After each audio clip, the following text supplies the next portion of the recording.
Olá, está no ar mais uma academia. O tema de hoje envolve a recuperação judicial das empresas, uma medida jurídica legal utilizada para evitar a falência.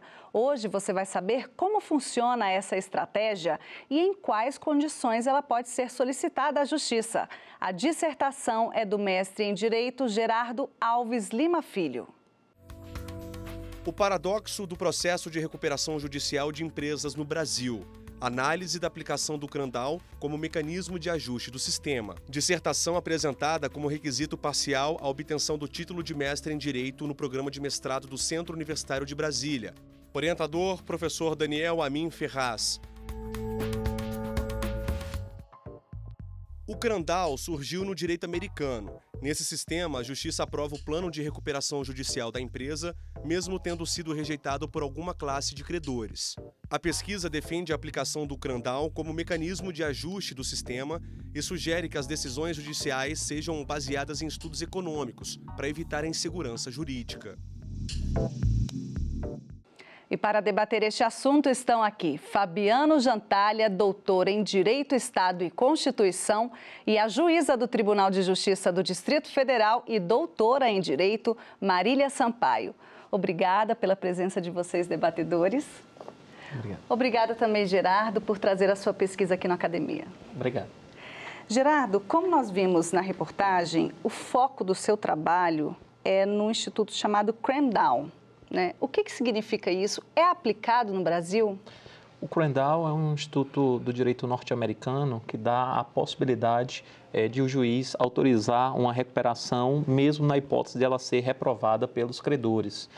Com o advento da Lei 11.101 de 2005 aqui no Brasil, a gente se inspirou em alguns parâmetros norte-americanos e alguns até chegam a falar em um CRANDAL brasileiro, se estabeleceram alguns critérios. Só que a gente não se aproxima muito do formato norte-americano, tendo em vista que lá se confere realmente um poder maior para o magistrado avaliar aquela situação e se está ou não de acordo com o interesse social, de acordo com a preservação da empresa, de acordo com a função social, se deferir a recuperação judicial. E quais são esses parâmetros para que essa recuperação judicial esteja de fato em acordo com a função social da empresa? Muitas questões devem ser avaliadas, deve-se verificar a viabilidade do empreendimento, muitas vezes já se trata de uma empresa obsoleta, mas também outros critérios que são importantes do ponto de vista social, como, por exemplo, a quantidade de empregos gerados, o grau de inserção dentro da cadeia produtiva. Isso pode ser demonstrado, inclusive, pelo tempo em que aquela empresa está inserida dentro daquele processo, os produtos que são fornecidos para a sociedade, a forma como ela participa do mercado concorrencial. Enfim, muitas questões devem ser levadas em consideração para verificar, primeiro, se é importante ou não para a comunidade aquela empresa e depois se há realmente viabilidade em se recuperar aquele empreendimento. Bom, no título da sua pesquisa você usa a palavra paradoxo. Por quê? É interessante o paradoxo, eu falo, pela forma como a lei foi desenhada, porque a Lei 11.101 de 2005, ela trouxe de forma explícita alguns valores, como função social, preservação da empresa, manutenção das atividades produtivas. Mas, de outro lado, ela atribuiu para os credores o poder de deferir ou não a recuperação judicial. Só que os credores, eles não têm obrigação de votar de forma contrária aos seus próprios interesses. Então, em tese, claro que a gente deve levar em consideração que o mercado de crédito é também um interesse social, mas ele não é obrigado a votar, por exemplo, levando em consideração de forma estrita o interesse social. Então, o paradoxo é nesse sentido, de que o procedimento estabelecido pela lei, ele não é compatível com os valores que foram consagrados. Então, na verdade, no meu trabalho, eu busco conferir coerência para o sistema de recuperação de empresas no Brasil. Gerardo, eu vou aproveitar a sua presença aqui na academia para ser um pouquinho mais didática, Vamos destrinchar essa questão da recuperação judicial. Como que ela acontece?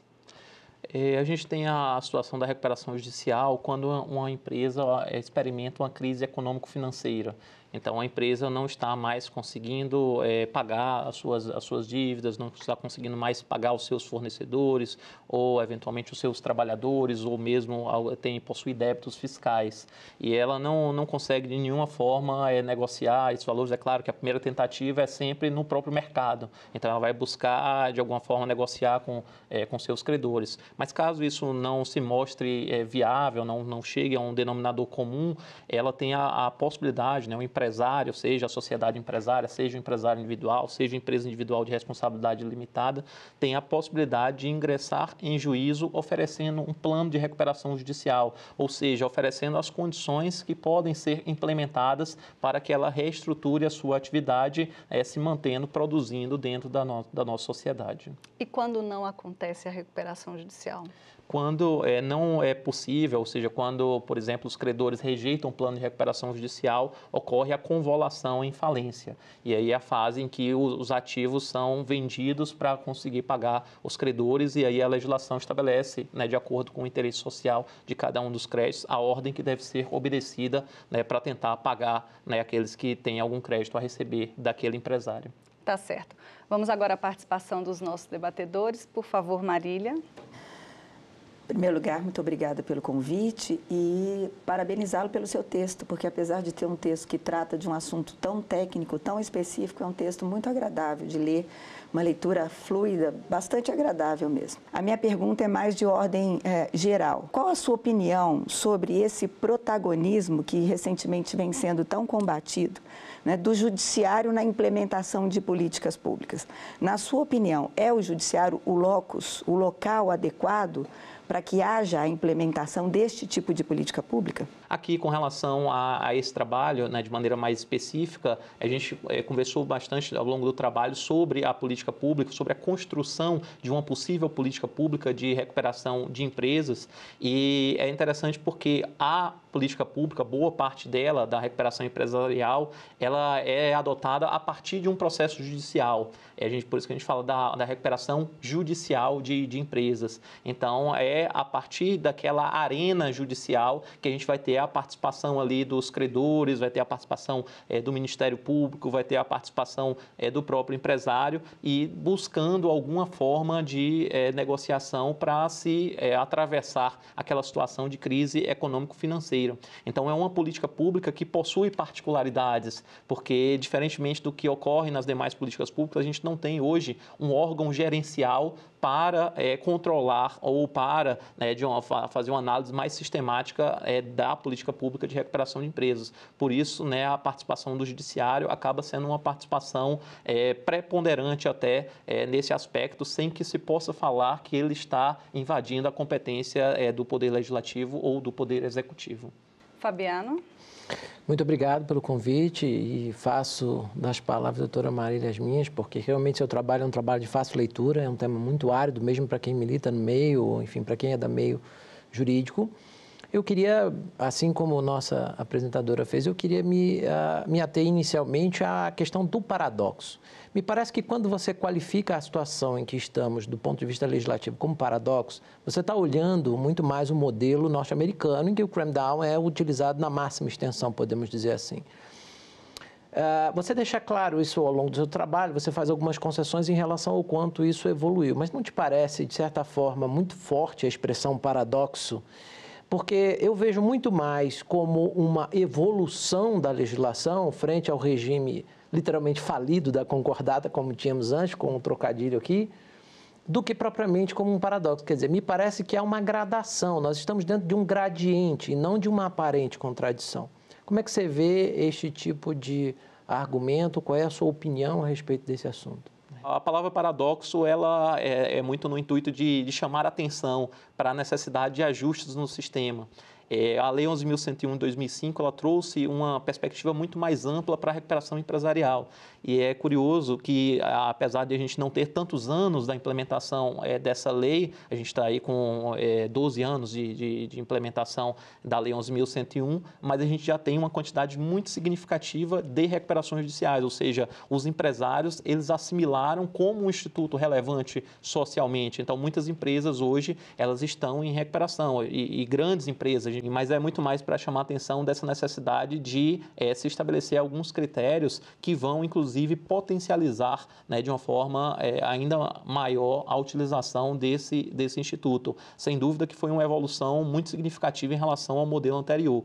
Agora, nós vislumbramos ainda a necessidade de alguns ajustes pontuais para que se torne uma medida ainda mais efetiva, ainda mais importante para o conjunto, né, não só dos empresários, mas de todos os atores sociais que gravitam em torno da empresa.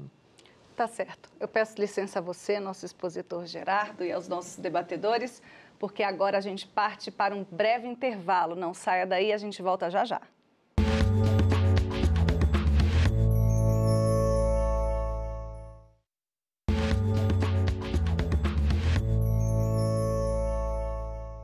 O Academia está de volta hoje falando de um sistema americano chamado Cram-Down, utilizado na recuperação judicial de empresas.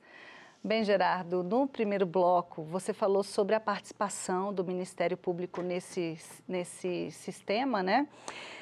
Me veio uma dúvida. Quem fiscaliza? Quando uma empresa pede a recuperação judicial e essa recuperação judicial é aceita, quem acompanha? Bom, Jordana, além do Ministério Público, o Ministério Público também tem um papel relevante, né, na recuperação, também no processo de falência, mas quem vai fazer um acompanhamento mais de perto é uma figura denominada de administrador judicial, que é um profissional selecionado pelo magistrado para que faça o acompanhamento e verifique se as condições ali do plano estão sendo observadas. O administrador judicial tem funções administrativas, como um auxiliar ali do juiz, um auxiliar do judiciário, no sentido de organizar todos os credores para que o plano ele seja implementado, para que haja efetivamente uma recuperação, uma reestruturação empresarial de maneira mais sistemática, mais organizada. Ok, voltamos então à participação dos nossos debatedores. Marília, por favor. Eu tenho uma curiosidade. O meu foco de pesquisa tem a ver com a crise de solvência da pessoa física, não é propriamente do empresário. E tem uma corrente muito forte de doutrinadores nessa área que entende que é possível a aplicação analógica desses mecanismos, né, da lei de falências, da recuperação judicial, que esse seria um parâmetro a ser aplicado na pessoa física, em relação à crise de solvência da pessoa física, porque nós não temos uma legislação no Brasil que trate especificamente dessa matéria. A minha curiosidade, você acha que é possível a aplicação desses institutos típicos da crise de solvência empresarial nesses casos de superendividamento da pessoa física? A pergunta, doutora Marília, é uma pergunta muito importante, porque, inclusive, em alguns países não há essa dicotomia que a gente tem aqui no Brasil entre um modelo que é aplicável para empresários, um modelo de reestruturação empresarial, e um modelo para pessoas físicas, ou seja, para não empresários.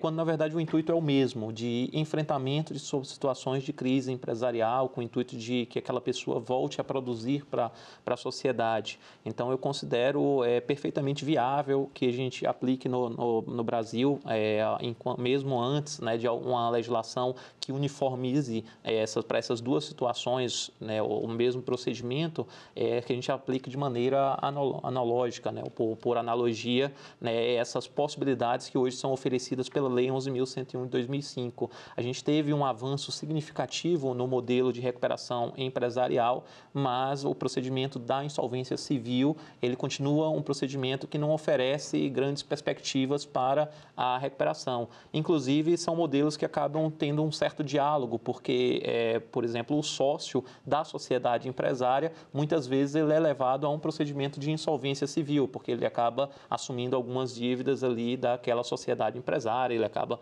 assumindo algumas dívidas tributárias, inclusive, ou mesmo dívidas trabalhistas. Então, por vezes, a gente precisa mover, né, os dois procedimentos para chegar ao resultado de uma recuperação completa. Então, eu considero muito relevante, aliás, o tema do endividamento é um tema com importância social enorme no Brasil, então que a gente tenha essa possibilidade de oferecer um portfólio de soluções mais efetivo também para a pessoa física.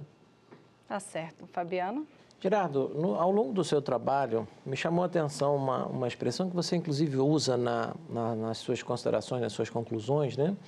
você diz que é importante o desenvolvimento do que você chama de sistemática de interação democrática entre os diversos atores com a intervenção, né, do Poder Judiciário. E antes disso, você vem falando, faz uma série de críticas e apontando, inclusive, motivos pelos quais a recuperação ainda não teria tido um êxito ainda maior do que teve. Quer me parecer, portanto, que você sugere que a intervenção do Judiciário talvez fosse um instrumento que contribuísse, além de contribuir mais para o princípio da preservação da empresa, também teria um pouco o condão de resolver essa situação, ou seja, empurrar um pouco mais as partes a resolverem. A minha percepção, eu confesso, é um pouco mais liberal e eu acabo olhando um pouco para o que acontece na realidade. Na realidade, o que a gente vê é que só não são feitas mais recuperações judiciais e extrajudiciais, porque, infelizmente, da forma como hoje está colocada, a recuperação ela é um instrumento que ela praticamente só beneficia o devedor. Alguém vai dizer, bom, mas não é lógico isso? Seria lógico se a gente tivesse as questões um pouco mais equilibradas. Muitos empresários, e você cita isso no seu trabalho, acabam usando a recuperação extrajudicial e a judicial como uma espada. Chega para o credor e diz, olha, se você não fizer, eu vou pedir recuperação. Por causa do standstill, né? Por causa daquele prazo de 180 dias. Aí vem a minha pergunta, então, à luz desse contexto que eu coloquei. Não te parece que, se as partes já não conseguem chegar a um acordo por elas próprias, à vista de todas essas dificuldades, com a intervenção do Judiciário e a incorporação da figura do cram-down, tal como nos Estados Unidos é feito, você não acha que esse problema tenderia, em lugar de resolver, mas a se acentuar? Porque vem um terceiro, que não entende da dinâmica daquele negócio específico e vai intervir na relação e dizer, não, tudo bem, os credores não aceitaram, mas mesmo assim vai valer. Como é que você vê isso? Não parece que a questão acaba piorando em lugar de melhorar? A pergunta é muito interessante porque é difícil se chegar a algo tão determinado. A gente tem vários interesses que estão em jogo, né, no processo de recuperação e a gente consegue identificar, né, pegando casos específicos de abusos, tanto por parte, eventualmente, do empresário, como por parte de um credor, de um grupo de credores, como por parte, enfim, dos diversos atores sociais envolvidos. E a busca é por um diálogo democrático entre todos esses atores. Existem, sem dúvida nenhuma, alguns empresários que utilizam como um mecanismo de ficar protelando e, no final das contas, o grande objetivo deles seria uma redução significativa nos créditos. Mas existem outras possibilidades, que o empresário está buscando realmente uma reestruturação e, eventualmente, por algum abuso ou, eventualmente, porque algum credor não concordou com as condições, a gente precisa da participação de um terceiro que não está ali tão envolvido naquele conflito. Então, a busca pela participação do judiciário não viraria a regra, né, mas viraria como alguém que vai estar ali próximo e vai evitar determinados abusos. A gente tem algumas situações que só tem, por exemplo, um banco, né, em uma determinada classe de credores. E o banco não aceita nenhuma condição, por mais que seja relevante para todos os trabalhadores daquela empresa, porque a gente está falando de algo que interessa para diversos atores sociais. Então, às vezes é uma grande empresa de um determinado município. Então, aquele município, inclusive, vai sofrer, né, um impacto social e econômico significativo. Então, isso não pode ficar ao alvedrio de apenas um credor, porque senão um banco pode simplesmente dizer que não tem nenhum interesse naquela recuperação. E, nesse caso, é um exemplo que a jurisprudência aqui no Brasil já vem construindo. A gente já tem decisões, tanto do Tribunal de Justiça de São Paulo, como do Tribunal de Justiça do Rio Grande do Sul, reconhecendo, nesse caso, uma possibilidade de um abuso, né? Então, já aplicando mesmo a míngua de previsão legal, né, o Instituto do cram-down no Brasil. Então, me parece que é algo que precisa muito mais passar pela construção de parâmetros seguros que evitem o abuso, né, do empresário, para que a gente possa ter uma aplicação que seja relevante, né, para a dinâmica econômica moderna. Então, sem que haja nada pré-estabelecido, mas que haja a segurança jurídica para, né, todos esses interesses a partir da construção, né, inicialmente jurisprudencial, eventualmente depois também com a alteração da legislação. Ok. Marília? Na conclusão do seu texto, você resume a perspectiva de aplicação do cram-down e diz que isso demandaria a informação por parte do juiz responsável a partir de dados socioeconômicos, de dados até eventualmente políticos, enfim, quer dizer, dados que extrapolam aqueles dados disponíveis no processo. Como é que você imagina que isso consiga ser? Como é que o juiz vai, aonde ele vai buscar essas informações? Como é que ele pode ser municiado dessas informações para que você tenha a efetiva implantação desse modelo ou um modelo construído a partir de uma perspectiva de aplicação prática concreta e não só alguma coisa teórica para ficar sendo debatida nas esferas acadêmicas? A pergunta é bem pontual, quer dizer, como é que faz o magistrado que quer ter acesso a esse tipo de informação? Hoje a gente não tem, no Brasil, esse modelo, eu coloquei no trabalho com a perspectiva de abrir esse debate, porque muitas vezes o magistrado ele tem até algum receio de decidir com o intuito de acertar, mas por não estar realmente municiado desse conjunto de informações. E aí eu faço até uma aproximação com um modelo que é aplicado no Conselho Administrativo de Defesa Econômica, no CAD, em que há toda uma pesquisa dos dados econômicos para se verificar se uma fusão deve ou não ser realizada, se aquilo ali vai ou não interferir no mercado concorrencial. Porque se tratando de uma política pública, né, e na perspectiva de um processo coletivo, há muito mais interesses que precisam ser verificados para que uma decisão seja tomada. Hoje a gente não tem isso no Brasil. O que eu estou sugerindo no trabalho é, primeiro, a participação, né, de uma espécie de comissão interdisciplinar com a participação tanto de membros, né, de autoridades públicas, como alguns atores do próprio governo, atores governamentais, como também algumas entidades da iniciativa privada, como, né, até sindicatos, né, pessoas jurídicas de direito privado que podem ter, né, um papel relevante e algo a contribuir com o conjunto daquelas informações.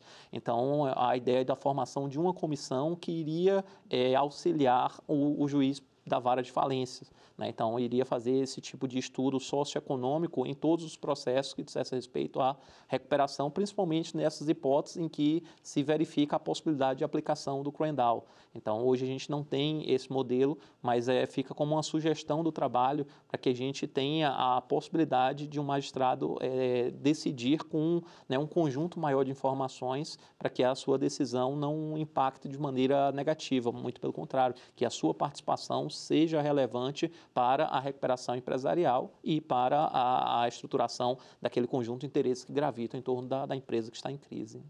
Para a gente finalizar o nosso debate, Fabiano? Gerardo, não te parece que essa solução torna excessivamente, em primeiro lugar, excessivamente complexo, plural demais o processo de recuperação? É bem interessante que a pergunta, que é sempre a busca do equilíbrio entre aquilo que pode ser, né, colocado para a preservação da empresa, a função social da atividade empresarial e o direito de receber os créditos por parte, né, dos diversos credores. E é uma questão que precisa ser amadurecida, porque não se tem um modelo, né, que se consiga definir qual é o grau exato. Então, a busca, na verdade, é pela construção de uma política pública que vai fazer, sim, a avaliação, né, de cada um desses aspectos e, ao mesmo tempo, não vai permitir que haja digamos, uma restrição exagerada com relação ao direito do credor, sob pena de a gente subverter o sistema, porque o empresário no Brasil é enquadrado como o sujeito que exerce atividade econômica assumindo todos os seus riscos, exerce atividade econômica organizada, voltada à produção ou circulação de bens ou serviços dirigidos para o mercado, assumindo os riscos dessa atividade. Então, se nós passarmos esse risco do empresário para os credores, naturalmente estamos subvertendo todo o sistema. Então, a busca é por um equilíbrio, né? Então, ao mesmo tempo que não se considera que ele é o único interessado no sucesso do empreendimento, porque isso interessa a toda a sociedade, inclusive uma das questões trazidas pela Lei 11.101/2005 foi uma diferença bem significativa entre a empresa e o empresário. ou seja, a empresa enquanto atividade, enquanto unidades produtivas, e o empresário, que é o sujeito que explora essa atividade. Então, são interesses diversos. Em torno da empresa gravitam o interesse de trabalhadores, de consumidores, a própria questão do meio ambiente, a questão concorrencial, né? O próprio desenvolvimento econômico nacional depende do sucesso empresarial. Uma crise empresarial de grandes proporções, ela leva a uma crise de um país inteiro, como ocorreu na crise de 2008, que se iniciou a partir de um processo de recuperação judicial, né?